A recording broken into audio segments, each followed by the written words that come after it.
На 17-й неделе ремонта у нас работал в основном сантехник. Вот он разбирал все наши покупки черновой с сантехники, привез пылесос, а то начал штробить ванну болгаркой без пылесоса и запылил нам всю квартиру. Вот поставил он нам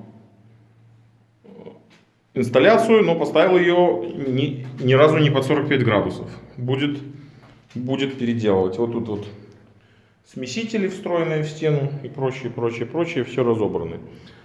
Подлили нам последние стяжки для пола вот в кладовой и вот в гардеробной для ламината. То есть по полу у нас практически все.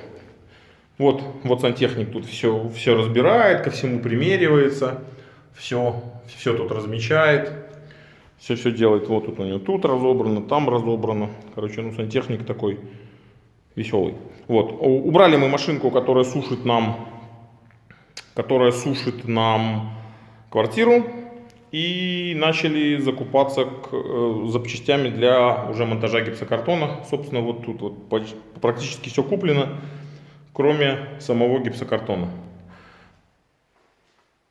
17-я неделя ремонта закончена, 18-я неделя началась, ремонт продолжается.